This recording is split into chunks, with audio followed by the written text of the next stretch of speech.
La reacció en cadena de la polimerasa o PCR és una alternativa a la clonació bacteriana per aïllar i amplificar una determinada regió d'ADN.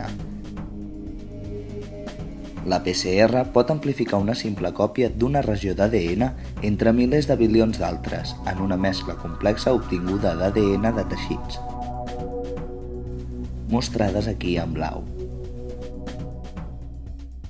En aquest exemple, la mescla de molècules conté una regió específica que volem amplificar o seqüència target, mostrada aquí en verd.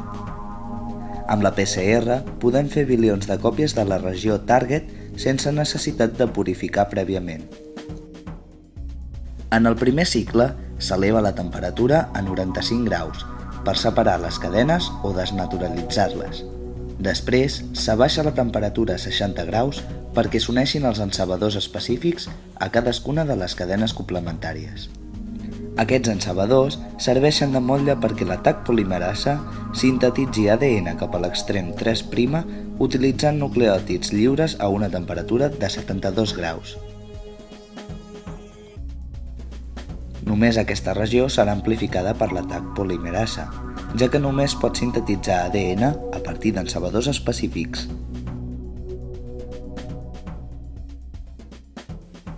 En algunes cadenes no s'aturarà fins que es descarrili.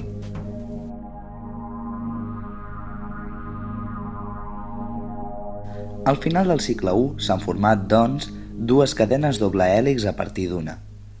En el segon cicle, els tres passos es repeteixen. Desnaturalització a 95 graus,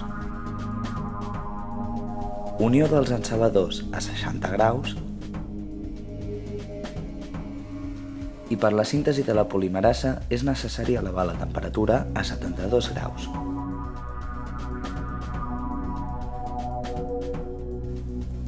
De manera que la polimerasa sintetitza en direcció 5'3', obtenint quatre cadenes amb extrems 3' més llargs.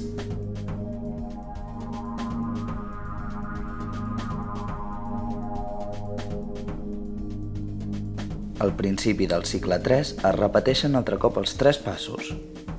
95 graus per desnaturalitzar, 60 graus per la unió dels encebadors i 72 graus per la síntesi. Al final, obtindrem només dues molècules doble cadena curtes específiques o target i 6 molècules doble cadena amb extrems 3' més llargs.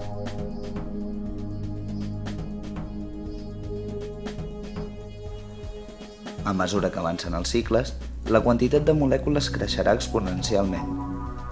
En el quart cicle, es repeteixen els tres passos, com veiem a l'esquema.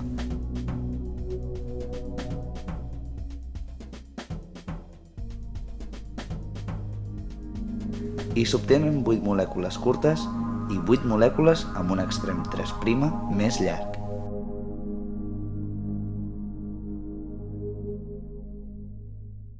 Al cinquè cicle es repeteix de nou la desnaturalització, unió dels encebadors a 60 graus i síntesi a 72 graus.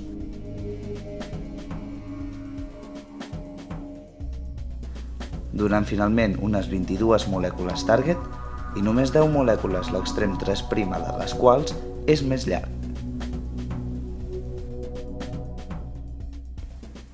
Al final del cicle 30, el número de molècules target o específiques ha crescut exponencialment, obtenint més de 1.000 milions de molècules.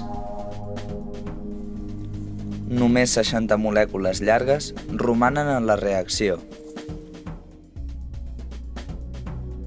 Llavors així, com en el clonat bacterià, la PCR amplifica selectivament la quantitat d'unes molècules específiques d'ADN dins d'una mescla d'ADN genòmic.